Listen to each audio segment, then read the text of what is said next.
warahmatullahi wabarakatuh dan selamat sore sahabat Politeknik Bosowa. Kembali lagi bersama saya Diana Milia dalam program Education Talk Politeknik Bosowa. Kali ini edisi kali ini saya ditemani oleh seorang doktor muda yang masih muda yang dimana sudah memiliki berbagai kisah inspiratif. Nah, saat ini dia sudah ada di samping saya. Assalamualaikum Kak. Waalaikumsalam ya. Waalaikumsalam. Nah, kakak yang satu ini, asal kalian tahu, beliau itu sudah doktor di usia yang terbilang masih muda, di usia 29 tahun ya? 29 secara ya. 29. Nah, mau tahu lebih lanjut, mari kita ulas-ulas. Nah, Kak, boleh perkenalan diri dulu nih Kak, pada teman-teman kita. Silahkan. Baik, assalamualaikum warahmatullahi wabarakatuh. Selamat sore ya waktu di sini. Jadi panggil saja saya Kak Ulis, biasa akrab disapa seperti itu. Alhamdulillah saat ini telah berhasil ya menyelesaikan pendidikan doktor secara administrasi 29, tapi kemarin waktu promosi kan ada beberapa persyaratan yang harus ditempuh terkait dengan beberapa publikasi yang harus mengisyaratkan untuk accept baru diterima untuk penyelenggaraan promosi, sehingga pada saat promosi yudisium itu bertepatan dengan genap memasuki usia 30 tahun, seperti itu. Seperti itu. Wah, luar biasa sekali ya. Nah, karena Kakak Ulis di sini baru memperkenalkan nama akrabnya atau nama panggilannya. Nah, saya di sini akan memperkenalkan nama lengkap dari Kakak Ulis. Dr. Insinyur Muhlisin SPD MPD IPM. Sudah benar Kak ya? Benar sekali, sudah. Benar sekali. Sudah hafal sekali ya. Hafal banget dong tentunya. Nah, Kak Muhlis, IPM ini apa sih itu IPM Kak? Baik, jadi kemarin kan awal 2022 ya, itu sempat melanjutkan pendidikan pada pendidikan profesi. Jadi dari struktur kurikulum pendidikan di Indonesia itu kan ada pendidikan akademik dan ada pendidikan profesi. Pendidikan akademik itu termasuk jenjang S1, S2, S3, kemudian profesi itu di atas S1, di bawah S2. Jadi dia lebih kepada profesi. Nah, di sini saya mengambil program profesi insinyur. Saya mengambil boleh disebut ya? Silakan. Di Universitas Hasanuddin, kemudian menggunakan jalur RPL. Jalur RPL itu jalur rekognisi pembelajaran lampau. Nah, di situ saya menjalani kurang lebih 1 semester, tapi terhitung mulai dari pengangkatan pertama kerja. Nah, untuk program profesi insinyur itu gelarnya insinyur, tapi insinyur itu terbagi lagi dengan 3 kualifikasi. Ada insinyur profesional pratama, itu tingkatan paling awal. Kemudian tingkatan di tengahnya itu ada insinyur profesional madya, itulah yang disingkat dengan IPM. Dan tingkatan tertinggi itu insinyur profesional utama, yang mungkin bisa disebut yang lebih banyak pengalamannya, lebih senior gitu. Berarti Kak Mulis ini masih junior atau madya? Madya. Masih junior. Oke, nah karena tema kita kali ini kisah inspiratif dari seorang dokter muda. Nah, Kak Muhlis, apa sih motivasi Kak Muhlis ini jadi dokter muda? Boleh dong dijelaskan? Jadi sebenarnya kalau ditanya dari waktu S1 kan, waktu S1 itu waktu masih perjalanan kuliah S1 itu kan kita selalu ditanya, habis ini mau apa, mau kerja, mau apa. Nah, waktu S1 itu saya selalu ditanya oleh teman-teman, Ulis ini mau jadi apa nantinya. Jadi saya selalu mengatakan bahwa saya ingin lanjut saja, lanjut S1, lanjut S2, lanjut S3. Nah, pada saat itu beberapa teman itu kayak seolah-olah tidak percaya seperti itu, atau menganggap itu adalah sesuatu yang mustahil. Pada waktu itu kan kita masih, boleh dibilang masih remaja ya, masih anak ingusan, ABG labil ceritanya. ABG labil ya. Seorang ABG labil kemudian memimpikan untuk seperti itu, karena kan waktu masih S1 itu kan dosen-dosen kami itu kan masih yang meraih gelar dokter itu masih sedikit juga waktu itu. Sehingga ketika ada mahasiswa yang belum lulus S1 untuk bermimpi berada di tahapan itu dianggap sebagai suatu yang labil, yang hanya angan-angan. Ya, angan-angan, betul. Dan akan tetapi di situ saya selalu akan berusaha, saya memiliki keyakinan bahwa terkait dengan tentang mimpi-mimpi kita, impian kita itu kita sendiri yang harus mengusahakannya, mengupayakannya, bertanggung jawab sama itu. Seperti itu ya. Seperti itu ya. Luar biasa sekali ya motivasi dari Kak Mulis. Nah, kira-kira ini Kak Mulis ya, ada dorongan nggak sih Kak dari keluarga salah satunya dan dari tempat Kakak Mulis sendiri bekerja untuk capai doktornya Kakak Mulis? Silahkan. Kalau dari keluarga itu alhamdulillah orang tua itu berprofesi sebagai pendidik juga, tenaga pengajar di pendidikan menengah kejuruan di daerah Pangkep. Alhamdulillah latar belakang orang tua, bapak dan ibu sama-sama berprofesi sebagai guru. Selalu ditanamkan kepada anak-anaknya bahwa guru atau dosen itu salah satu profesi yang mulia. Salah satunya adalah bisa mengajarkan, dan itu berubah menjadi amal jariah ya kalau dari ajaran agama kita. Kemudian dari situ dorongan-dorongan terus ada. Kemudian kan ini ceritanya waktu lanjut S3 itu kan bertepatan dengan pas selesainya S2. Jadi hampir dikata tidak ada jeda. Bahkan belum wisuda S2 pada waktu itu langsung pergi ngambil formulir S3. Jadi ceritanya belum wisuda S2 terus langsung mendaftarkan diri pada program doktor pada waktu itu.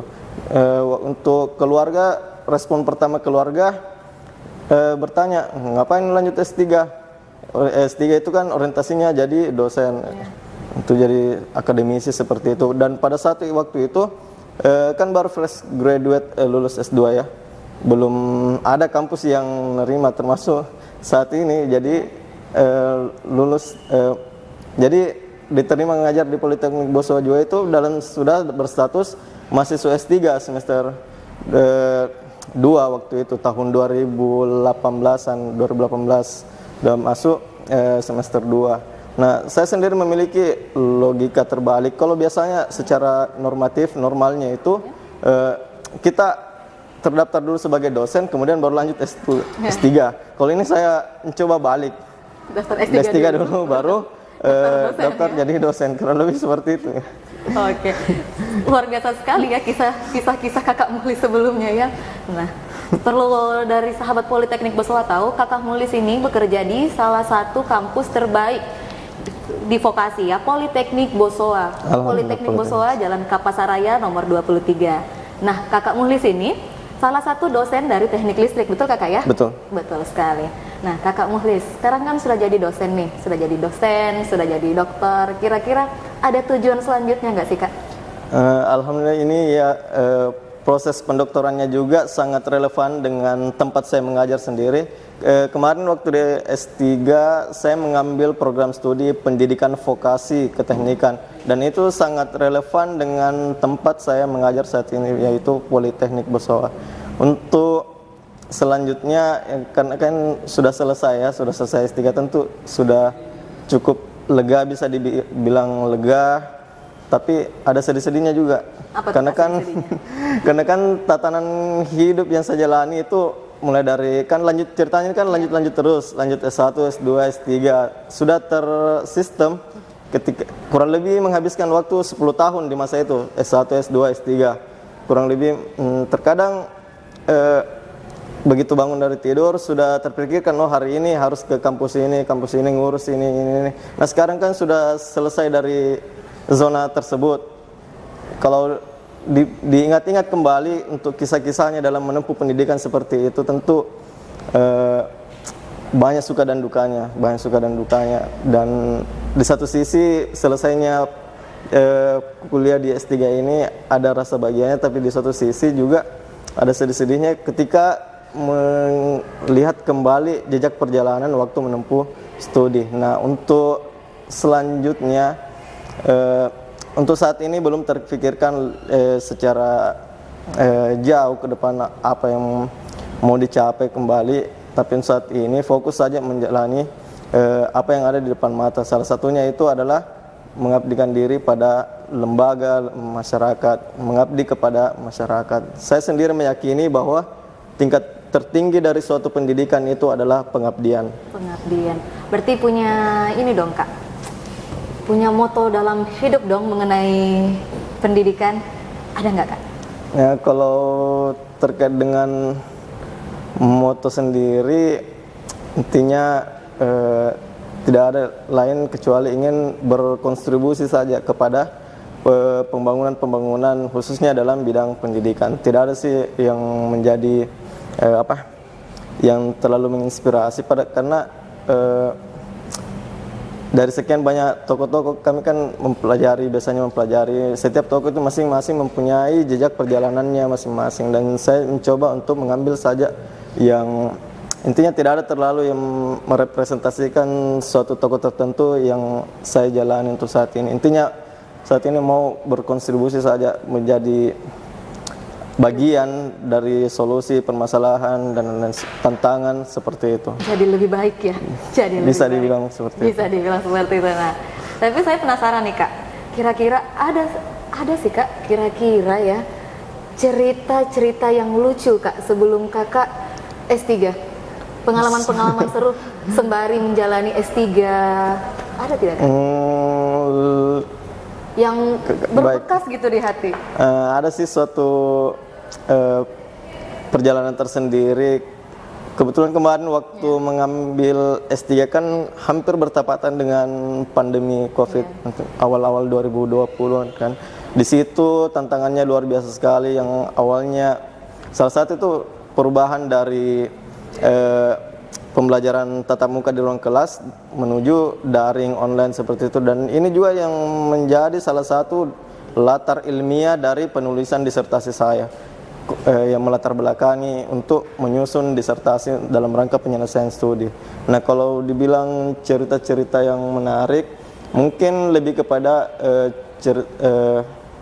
tantangan-tantangan ya yang diberikan kepada dosen-dosen penguji di kampus. Ada suatu kejadian di mana ada dosen penguji saya, dia minta untuk menuliskan, saya minta untuk menggunakan metode seperti ini, dan metode ini itu adalah dianggap sebagai metode tertinggi dalam model desain eksperimen tertentu, dan ini harus dia minta harus dipelajari sama ahlinya langsung.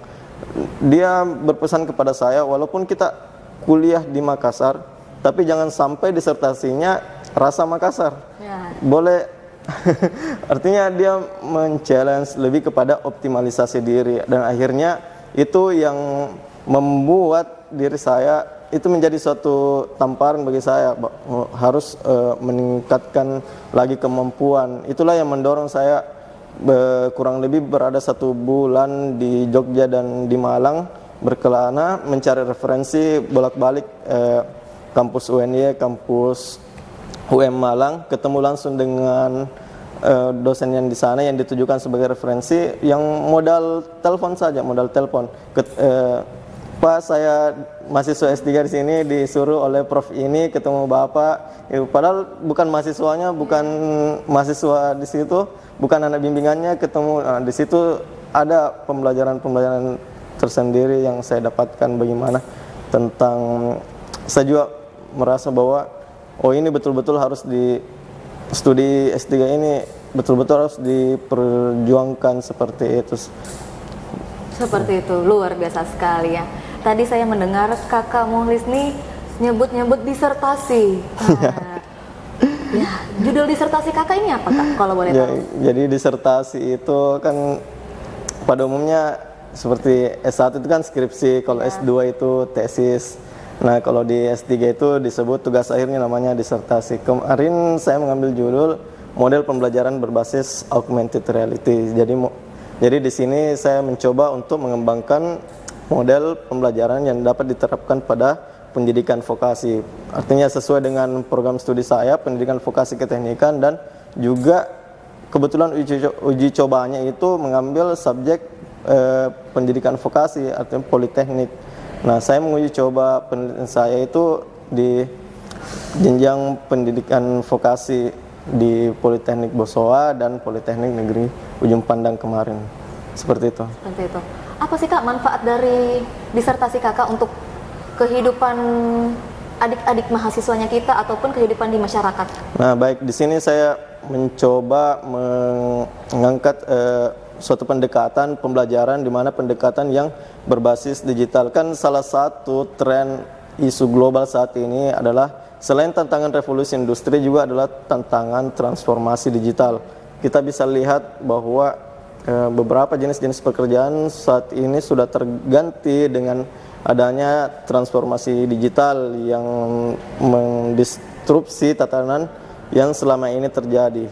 Nah, di situ saya coba mengangkat teknologi augmented reality. Augmented reality itu adalah suatu teknologi yang memungkinkan kita untuk mereplika benda aslinya benda aslinya itu secara virtual. Jadi kita bisa berinteraksi dengan replika tersebut, benda virtual tersebut, tanpa bisa dibilang replikanya kita bawa ke dunia nyata. Kan salah satu tantangan terbesar pendidikan vokasi itu adalah seimbangnya antara pendidikan dan dunia industri. Terkadang dunia industri itu alat-alatnya itu sudah canggih, sementara di pendidikan itu masih menggunakan alat 5 tahun yang lalu, 10 tahun yang lalu, karena keterbatasan misalnya biaya praktikum, penganggaran dana dan material dan sebagainya. Nah, dengan teknologi augmented reality yang saya kembangkan itu minimal kita bisa sandingkan ya, sejajarkan antara apa yang digunakan di industri dan apa yang digunakan di dunia pendidikan, sehingga mahasiswa ketika lulus paling tidak dia sudah mampu mengabstraksi apa yang ada di dunia industri, seperti itu. Seperti itu. Jadi saat ini kakak sudah mulai menerapkan ke mahasiswanya kakak dong mengenai tentang disertasinya kakak? Ya, sudah. Kemarin waktu terutama pada pembelajaran teori saya mencoba terapkan dan alhamdulillah banyak yang antusias. Apalagi kan saat ini mayoritas mahasiswa itu menggunakan smartphone ya. Smartphone untuk berkomunikasi. Nah, saya juga melihat suatu peluang terhadap itu. Kalau generasi saat ini kan generasi yang lahir bersamaan dengan teknologi. Nah, saat ini mayoritas menggunakan smartphone dan alangkah baiknya juga kalau penggunaan smartphone itu dimanfaatkan sebagai salah satu fasilitas untuk mendukung pembelajaran, bukan hanya sekedar untuk telekomunikasi, informasi dan sosial media. Jadi melihat suatu peluang di situ. Jadi cukup besar ya peluangnya untuk diterapkan sebagai pembelajaran, ya. Saat ini kan kakak sudah menerapkan nih. Apakah akan kakak terapkan ke berbagai tempat-tempat lain nih selain di pendidikan vokasi? Ya, kemarin kami juga sempat kan penelitian yang saya lakukan adalah penelitian pengembangan research and development. Salah satu tahapannya itu adalah tahapan diseminasi. Diseminasi itu adalah penyebar luasan. Nah, saya ditantang oleh dosen penguji waktu itu, Prof. Sabto Haryo KMPD. Beliau mengatakan bahwa produk akhir dari disertasi penelitian pengembangan adalah keluasan diseminasi atau penyebar luasan, minimal diterapkan pada tempat saya mengajar. Nah, untuk penerapan lebih luas kami sudah membicarakan dengan beberapa stakeholder, dinas pendidikan, sosial misalnya, itu kami sudah mempresentasikan dan cukup interest Pak Kadis cukup interest terhadap apa yang kami tawarkan terkait dengan model pembelajaran berbasis augmented reality. Jadi tidak menutup kemungkinan ke depan itu akan dibuatkan suatu kebijakan yang bersifat institusional yang akan mendukung proses diseminasi dari penelitian kami. Untuk saat ini tetap kami berlanjut, walaupun secara administrasi dinyatakan telah selesai, lulus S3, tapi secara penelitian akan masih tetap berlanjut. Kita akan terus melakukan pengembangan, kurang lebih seperti itu. Pengembangan luar biasa ya. Jadi saat ini nih sudah banyak pengembangan yang Kak Mukhlis lakukan ya. Alhamdulillah. Kurang lebih seperti itu. Kira-kira nih tantangan selain tantangan yang Kakak Mukhlis sebut tadi ya, ada gak sih Kak tantangan yang paling berat selama menjalani S3? Tantangan terberat itu karena kan waktu menjalani program S3 kan ini paling muda di kelas. Di kelas itu kami berjumlah 13 orang dan saya yang paling muda. Paling adik dong ya? Ya, di situ dituntut untuk berkolaborasi dengan teman-teman satu kelas yang bisa dibilang sudah bapak-bapak senior, dosen waktu S1, kemudian bersama. Nah, salah satu tantangannya adalah tantangan komunikasi. Bagaimana membahasakan gagasan dengan bahasa anak muda milenial untuk berkomunikasi dengan, bisa dikatakan dengan senior ya, senior tapi satu kelas di kelas. Itu mungkin tantangan dari segi jalaninya. Kemudian yang kedua itu bagaimana membagi waktu antara ngajar, kemudian antara nuntut ilmu di S3, ngajar di kampus, itu belum lagi kegiatan sehari-hari yang lain. Jadi banyak dong ya kegiatan sehari-harinya juga. Butuh fokus sih, butuh fokus. Kalau menulis disertasi itu butuh fokus, betul-betul butuh fokus. Seperti itu. Ada nggak sih penyemangat fokus apa sih yang bisa bikin fokus? Iya, kalau Ayo. penyemangat ya itu kembali lagi kita bahwa kita punya impian, punya cita-cita yang harus dikejar, punya orang tua yang harus dibanggakan. Karena selalu ya mahasiswa itu kan namanya mahasiswa itu masih bertanggung jawab kepada orang tuanya ya. Untuk tanggung jawab itu juga yang harus dijaga selalu, bagaimana bahwa kalau saya sudah S3 nanti ini paling tidak orang tua juga mendapatkan bahagianya, lembaga tempat mengajar juga kecipratan dari situ. Itu yang menjadi penyemangat, selalu pendorong. Jadi banyak ini ya, banyak penyemangat, banyak pendorong. Nah kakak, kira-kira ya setelah semuanya itu ada nggak sih sedikit motivasi untuk para sahabat Politeknik Bosowa? Boleh dong dibagi tips-tips and triknya.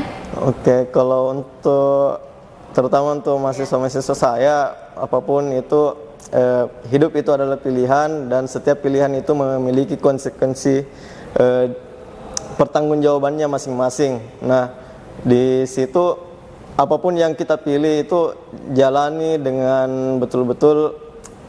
Kita harus pertanggungjawabkan apa yang kita pilih dan sebaik-baiknya itu kita harus jalani dengan sungguh-sungguh dan penuh keseriusan, seperti itu.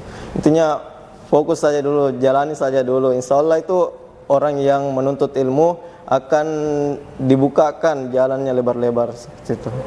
Nah, sama seperti peribahasa, tuntutlah ilmu sampai ke negeri Cina. Sudah betul ya? Sudah betul. Sudah betul. Akhirnya saya bisa berperibahasa. Oke, satu kata untuk Politeknik Bosowa. Satu kata ya? Satu kata untuk Politeknik Bosowa. Dua kata. Boleh, silahkan. Kalau nggak ada satu kata, dua kata boleh. Siap kerja. Siap kerja. Siap kerja. Jadi, nah sebagai penutup nih Kak, jadi yang berkuliah di Politeknik Bosowa sangat berpeluang untuk siap kerja ya? Sangat berpeluang sekali. Boleh dong dijelaskan sedikit untuk para viewers kita Kak. Silahkan.